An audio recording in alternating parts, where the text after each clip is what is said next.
Hello and welcome to the Two Gals and a Mic podcast. I'm your host, Sue Kerber, and on today's show, I'm sitting down with Katie Smith, who, as a marketing trailblazer, is redefining business to business marketing by empowering connection and driving sustainable growth. Katie, welcome to the show. Thanks so much for having me. You have a really interesting origin story. So I'd like to start with that because before you started to infuse your love for adventure and public lands into your work, you actually had an entirely different path. Tell us a little bit about what you were doing before your foray into marketing and why you ultimately chose to change directions. If you told my college self that I would have my own business, that I would be working in business, I would have just laughed at you. It wasn't on my radar. I was interested in psychology. I was interested in environmental science. That's what I studied. And then after college, before jumping into any kind of career, I wanted to have a little fun. All through college, I was into the outdoors. I was on the equestrian team.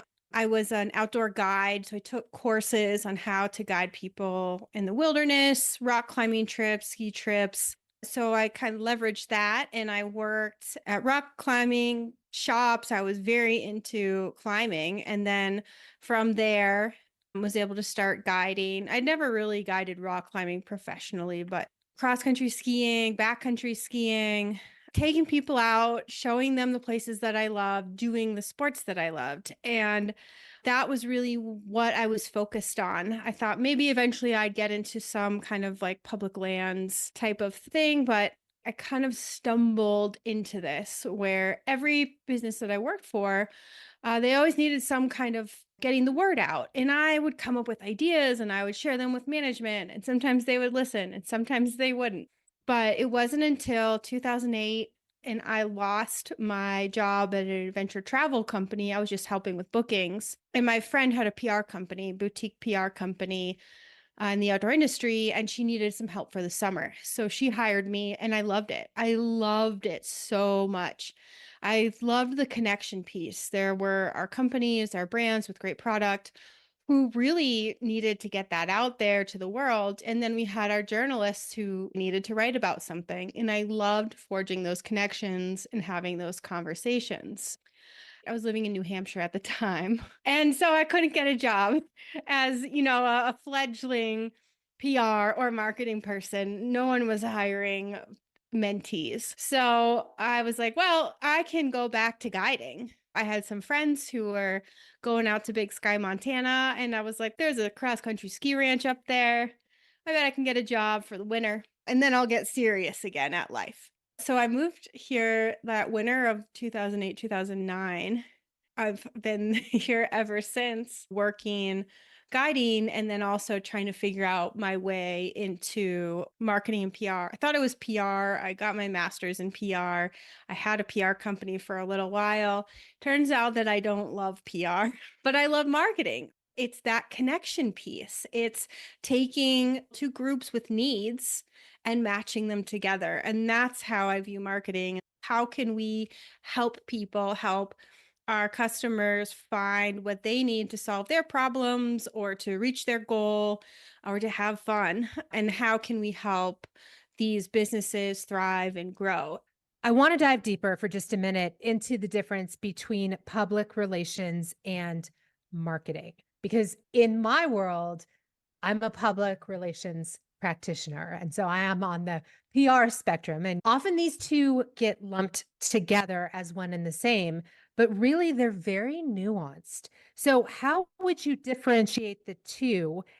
And why, Katie, is this distinction so important to an overall communication strategy? The way that I view marketing is it is the collection of all the tactics that we use to communicate with our customers. And so I see PR as a specific tactic and it's used in a specific set of circumstances with a specific goal. So for PR, the great thing about public relations is that you're trying to reach people who have a voice, a trusted voice with the consumers that we want. If I'm a brand and I'm saying, buy our product, we're the best, You're not going to believe that. People, they want to trust. They are more likely to listen to a friend's recommendation. And what PR does is it connects our brand with people who are a trusted voice that people view as a friend. So maybe you're not going to believe me if I'm a brand telling you that we're the best, but if you love to read a person's article, they're a gear reviewer, they are a journalist, they are a podcast person, and you trust them. If they go on, they try my product and they say, hey, I've actually tried this. These are the good points. These are maybe where it's not so good, but I recommend you try this. The trust factor is going to build. So if you're looking to build trust in your brand, if you're trying to reach people in an authentic way, PR can be a really great venue to do that. But you're not maybe just going to do PR.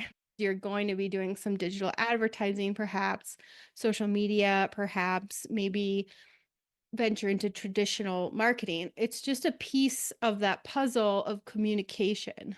It's really that trust piece. I don't think there's any other marketing practice that we have that builds trust better than PR. So, my follow on question would be, why do you think that marketing and public relations or communications in general is not often at the forefront of business strategy? Why is it something that people think of as an afterthought? When you're building a business, you're trying to get all the pieces in place. There are so many things that are coming at you. And if you can't get your product built or get the production line, how it's going to get delivered, there's nothing to market. So, what I see and where I really like to come in is businesses, they have figured out their business plan. I think the business plan and all those pieces, they have to come first. You have to have a product. You have to know how it's going to work, how it's going to get rolled out. And once you have that figured out, you can take a deep breath and then you have to sell it. A big issue that I look at that I'm aware of is what I call catastrophic growth. If you're not ready for a large order or lots of attention and you put a bunch of money into marketing, we can get people to your website. We can get people buying your product, buying your service. But if all those other pieces are not in place to handle that influx, you're going to have catastrophic growth. So you're going to have longer lead times. There may be an issue with quality, which means that you're not fulfilling your promise to the customer, and that is going to come back and sink your business. You have to have the business in place and where you're going before you can really implement marketing.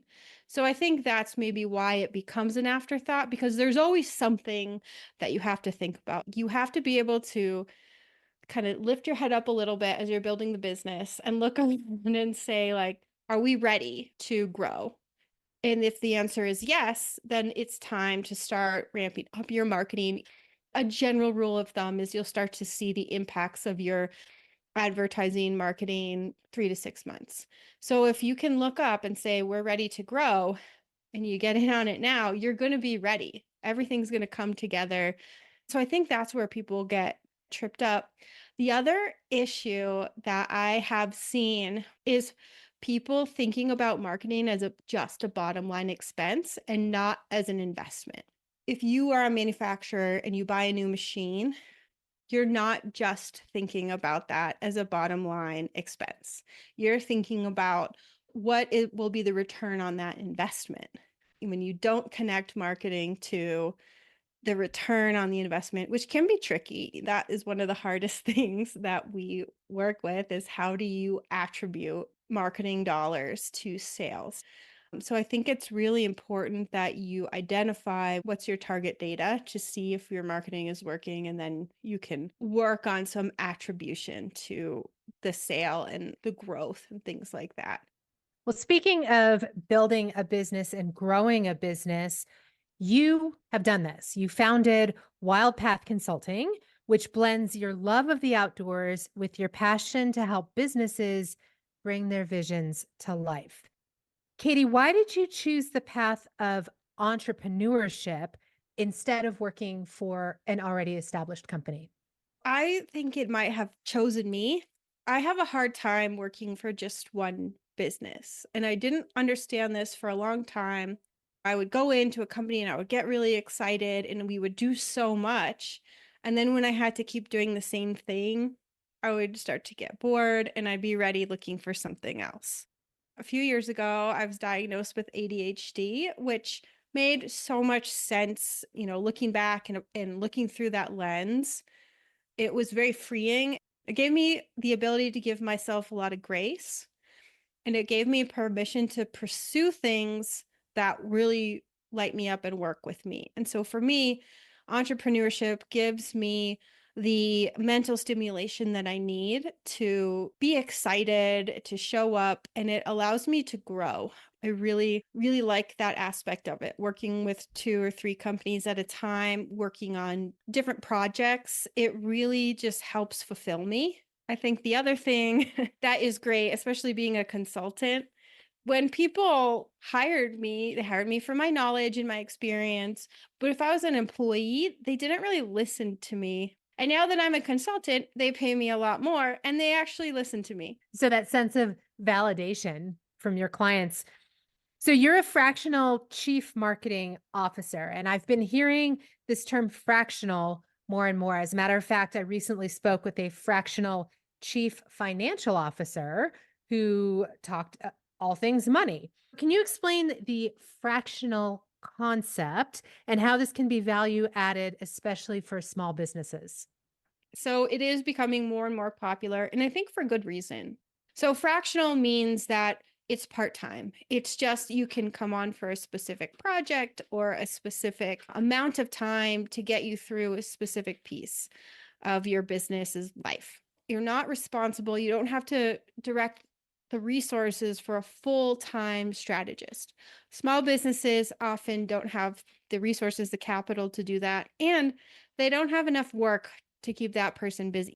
Why should you, as a small business, not have access to high level strategy, for all of these things, for your finances, for marketing, even a fractional business manager? You can have a C suite that's made up of professionals who are looking out for your business, who are acting as part of your team without having to spend all of your resources on this. You could get the information and then your team can execute and then you can come back around when you need it. So I think it's really exciting for businesses to bridge that gap. So instead of, trying a path and hoping it'll work or making guesses, you have access to that brain specifically for what you need when you need it. So you can make smarter decisions. How is fractional any different from consulting? I'd say consulting is a lot of me just saying, here's an idea, try it out. When you want to have a fractional CMO, I'm really involved in that. So not only am I saying, hey, here's an idea, I'm actually overseeing the implementation of it. So I can help the team adjust when, a boulder rolls in, a tree falls over, and you have to divert your route. This is actually one of my very favorite things to do, is to say, okay, how do we get around this and keep headed towards our goal? The other thing that we can do is say, hey, is our goal still our goal? Has the company shifted? Has the market shifted that we need to switch that goal? So having your fractional CMO is just someone who's really looking out. It's kind of like when you're doing bowling and you have the bumpers, just like keeping everybody moving forward. Herding cats. I do a lot of herding cats. So you feel that in your fractional role, you have more of an investment in the project, in the company, in the outcome. Is that a fair statement? That is. And that's why I only work with 2 to 4 companies at a time in that role. So for Wild Path Consulting, as a marketing expert, what is your differentiation and what has been the most successful strategy that you've used to market your business? I have been really investing in this over the past year. So I work with a business advisor who helps me, but I also joined a women's sales program. So I had to sit down and go through all the uncomfortable things that I make my clients go through with defining your brand, defining your customers. How do you want to be different? And this program was wonderful because it really supported my authenticity. It's sometimes strange being a woman. I'm not a boss babe, and I don't really identify with that. Most women are not. Everybody is a little bit different, but it's hard to feel like you don't have to pursue that when you see it all over the place and you see people being successful, doing things one type of way.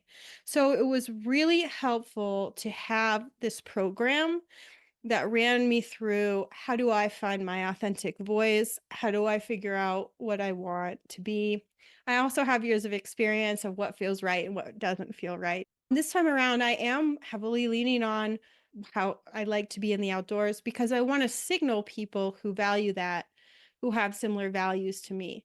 It doesn't really matter what they do. I do a lot of work in manufacturing. There are so many manufacturers who are trying to do things different, who want to make their workplaces a great place to be for their employees. They want to invest in their communities. LinkedIn is a great spot I've been exploring to try and balance my personality and my professional knowledge. It's been fun to show up there and make connections. And then always word of mouth is really helpful. Think it's just showing up and being a resource and just being authentic and honest and defining what authenticity means to me. There's not one definition. You have to define what it is for you. And so working through this program really helped me figure that out. You said for you, it means not being a boss babe, which I'd love for you to define a little bit more. But what does it mean then? What does authentic look like for you? I think in the, mid to late 2010s, there were all of these women who were like selling courses. And there was like that hustle culture that we were all pursuing and buying into. And that's just what you saw. And I don't think it resonated with a lot of women, but it just felt like to be successful, you needed to mimic that. But it didn't quite sit right with me. I wasn't pulling in clients that I connected with, so I couldn't do my best work. I think that is really important. Being authentic means saying what I think and speaking in a way that I would speak every day.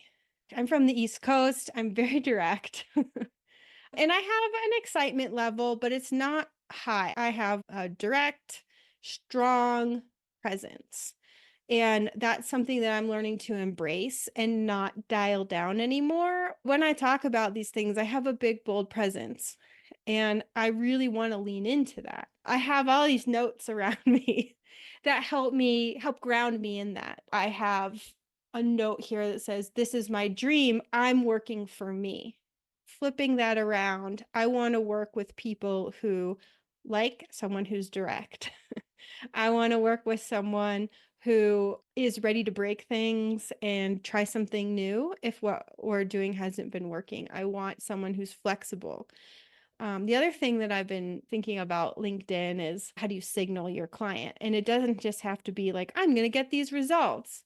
It's deeper. So I share a photo of an adventure that I've been on. Has nothing to do with the post, but it's a signal to people who also value the outdoors, value adventure, because I find that those types of people, we share similar values, we share similar goals of how we want to grow, how we want to leave the world after we're gone.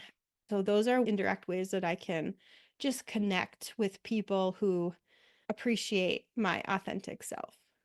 And I think that that's so powerful to really hone in and have that sense of self because it allows you to, as you just said, signal the clients which you connect with so you can do your best work. And you talk a lot about working with clients who are committed to making a positive impact.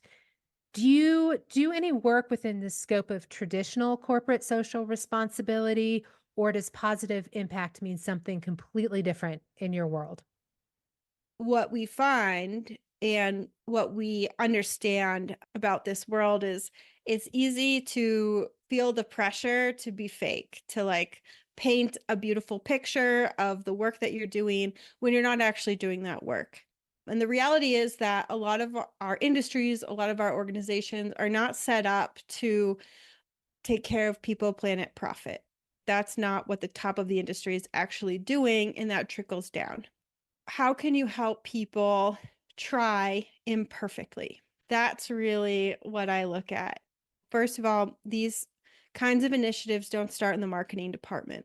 The marketing department can't start a green initiative because it's not aligned with the company.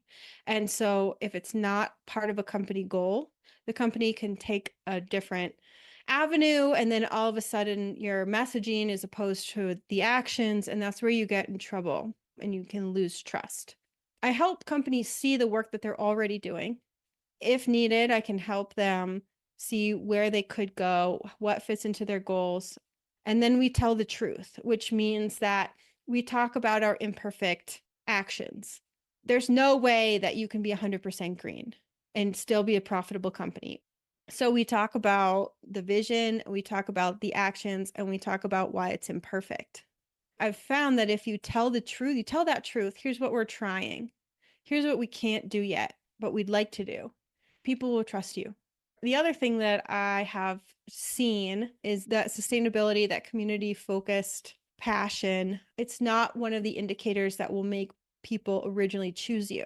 It's really a secondary consideration. So there's all these surveys, all these people, 75% of people say that they will choose a brand that is focused on the environment.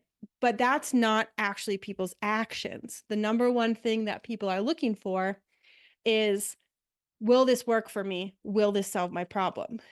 So if your product can do that, your green initiatives come in secondary, which is, does this product or service align with who I think I am? So this is going to solve my problem, number one. And then number two, does this fit with my values? Does this help me become the person that I want to become? Will it be better than this other organization? So it's a secondary factor. It's not actually a number one factor, even though people will report that it is. We're talking about things that have a very external focus. What about the internal? What about the values and a company's intrinsic ecosystem? Does your focus have a direct effect on changing culture from within? Yes. So I'm collaborative. I don't think marketing stays in the marketing department. I think it factors into every single piece of business. And that's how I operate. And I listen. That's a big thing, is listening. Marketing's job is to communicate with the customer, to listen to the customer, and then give them what they need to hear. All parts of the company interact with the customer and have different insights. So you can gain a lot by talking to and listening to all of your different departments. So I do want to talk to the CFO. I want to know what's going on financially. I want to know what products and services are selling when. Is there seasonality? Can we plan to that? Sales and marketing go together very clearly. We should be supporting listening. We paint a picture with marketing, and then that needs to match what happens in sales so that customers build trust. We need to listen to sales. What do you wish people knew? What misconceptions are people coming in? How can we create materials that are going to help the customer be more prepared? Then you go on into, the delivery, where you have customer service people who are interacting with your customers. There's a whole line of people who are interacting and learning about your customers, and you can learn so much from them. Internally, you can make everybody's jobs easier, happier if you give them the resources they need and you listen to them. And then you create a space where your business can be proactive instead of reactive, and people are excited to work. They're excited to share their ideas. It can just really elevate the whole thing. So I work with people who are open to a collaborative approach. And as a business owner, you've been really successful, but there had to be some learning opportunities. Katie, what's one thing that you wish that you had known sooner about running your own business? I think it's one I'm still learning, which is to trust myself, to fully trust what I'm saying and trust myself to push forward. A lot of times I'm backpedaling or looking around or unsure, waiting for somebody else to tell me that this is a good idea or I should go for it. But I think trusting myself is one of those things that I wish I had leaned into a lot earlier. I find that really ironic because you've been talking about this concept of trust as part of marketing, and that really is what it is. It's building trust. How have you learned to lean into this? How have you learned to trust yourself, or how are you learning to trust yourself? It's kind of getting out of my own head and looking at what's happening, looking at data. I have a lot of experience. I have 20 years of experience in this marketing world throughout so many industries. I have so much to pull from. And so it's reminding myself that I do have that. And then it's kind of like the proof is in the pudding, all the success that my clients have seen, all of these incredible feats that we've pulled off. And then the other thing is not everything's going to work. And just because it doesn't work doesn't mean that you should stop or you're a failure. You just try something else. Learning that lesson has been helpful. How about things about yourself? What is the most profound thing that you've learned about yourself during this journey? Has there been anything that's been surprising to you? Not a lot is surprising. I'm a resilient person. I'm a hardworking person. I think that this journey has allowed me to discover more about myself. This is how I kind of ran in figuring out the ADHD thing, which has really allowed me a lot of freedom to explore work in a different way. I think a lot of acceptance of myself for me and loving that. There's nobody else like me. There's nobody who thinks like me. And I used to think what I did, anybody could do it. And then I taught this class when I was like, I'm just going to tell you my whole strategy, how I do this, how I put together marketing strategies. I'm going to tell you how I do it. And I was like, people are going to love this. It's going to be great. They could not grasp it. And that's when I realized, oh, my brain works way differently than most people. I can see how everything falls into place. I can see how one aspect leads to the next, and I can see that fast. And that is my superpower. That's my true goal. That's what people want to work with me for because they can't do it. Maybe the big thing is realizing that what I do is special, what I do is unique. And so it is important and really wanted in the market. There is so much power in understanding and owning your strengths and then putting words to it and just claiming those things. So, in addition to being resilient, apparently, Katie, you're also royalty because you call yourself the queen of the customer journey. What does this mean? Just briefly, the customer journey is the mental journey that people take between first discovering a product or service that could solve their problem or become fun to understanding it, building trust with it, and then finally making a purchase. And then what happens after the purchase.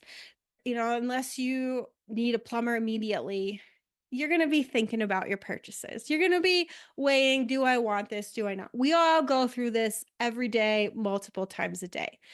People generally need 7 to 8 touches to make a decision.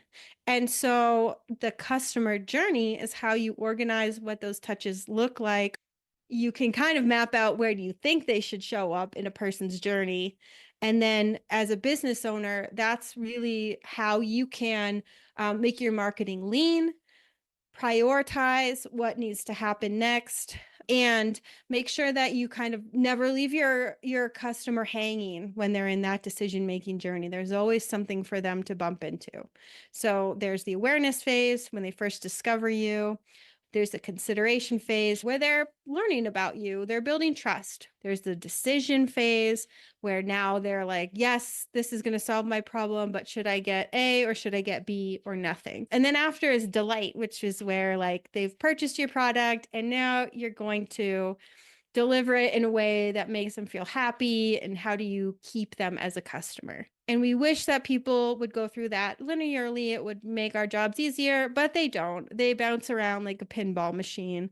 So a lot of my work is shaping what those pieces look like on the pinball machine, making sure that resources aren't just hanging out in one area and we're leaving people hanging in another area, and then making sure that everything's tied together. That's really how I think. That's how I work.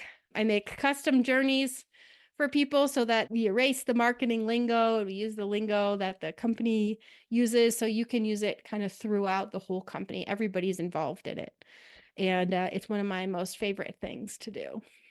And doing this, using so much content in a very phased and thoughtful approach, helps you with a focus of keeping businesses thriving instead of stagnating. In your own business, or even if we want to talk about your own life, how do you do this? Do you have any specific things, tips, tricks for moving past the same old thing?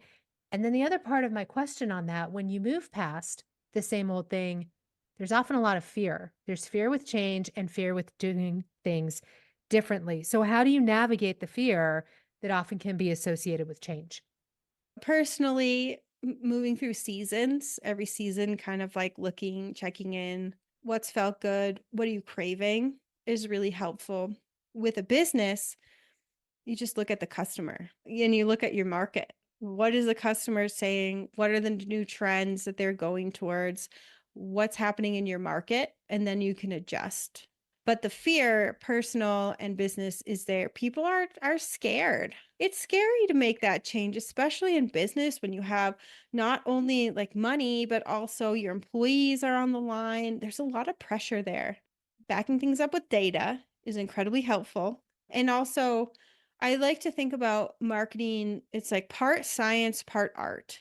And the science, you set things up like a hypothesis test, like an experiment. So you have your hypothesis based on data, and then you set up tests to see if it's going to work or not. So you say, we're going to try this, we're going to try this kind of advertising, we're going to try this kind of messaging. We've tested it out here. It looks like it's coming back. And then you make sure you know what you're measuring. That's really important. And then you run the tests for a few months and you see what comes back. And then you make those adjustments, right? You make another hypothesis and you test that out and you make adjustments based on what you learn. So you don't have to just try 100 things that are new. If you really think about it as incremental changes, it's a little bit easier to breathe. You have more control over it, but sometimes you just got to take the leap. And do you do this? Do you do this with your own business, this hypothesis approach and incremental changes? I do. It takes the pressure off. Do you have a specific example of something that you've achieved or that you've done this with? Because I just work for myself and as a consultant, it's a little bit harder to say what's happening in my business, but I think one of the projects I've worked on that I'm most proud of is I'm working with Ohio Children's Alliance, and they have a contract with the state of Ohio to increase the number of foster parents in the state. So our job in that role is outreach, is recruitment. How do we get people to be interested in this? How do we overcome, maybe some of the negative ideas? How do we spark curiosity? And that has been fantastic. I've been working with them for 3 years. It took us a little while. They had a program called It Takes Heart that they started, of course, in 2019, and then it just never really got the chance to grow legs and go. So they had a foundation, and it was our job to revamp it for now post-COVID. What I always do is, okay, what are the resources on our team? So who can we utilize? And then who do we need to fill in? Then I find partners that I trust who we can be collaborative. They have a ton of data. So we did this big listening session. I wanted to hear from former foster youth, current foster parents, and agencies, people who are in the agencies. I wanted to hear, what do they wish people knew?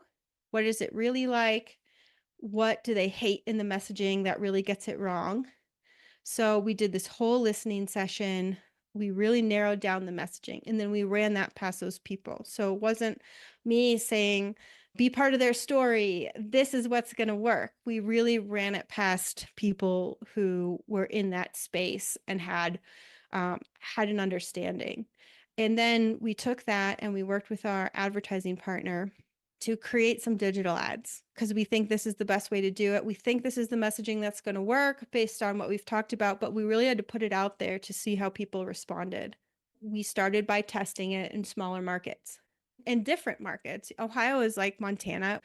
There are very rural places, there are suburban places, there are cities. You can't say the same thing to everybody. So we tested those messages that were all based on data. We had a ton of data, and we had a firm who created some really great customer profiles for us for those different areas. And we tested it. And then we made adjustments throughout because digital advertising is so great. You can get so much data. You can understand how people are interacting or not interacting with it. And then you can make a switch. And so we did that. I have a case study on my website.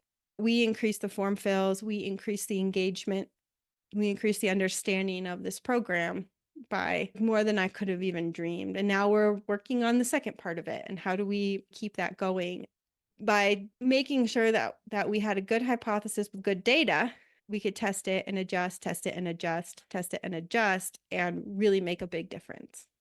So, Katie, aside from work, what do you like to do to stay whole and balanced? And as we talked about earlier with adventure, how does adventure continue to play a role in your life?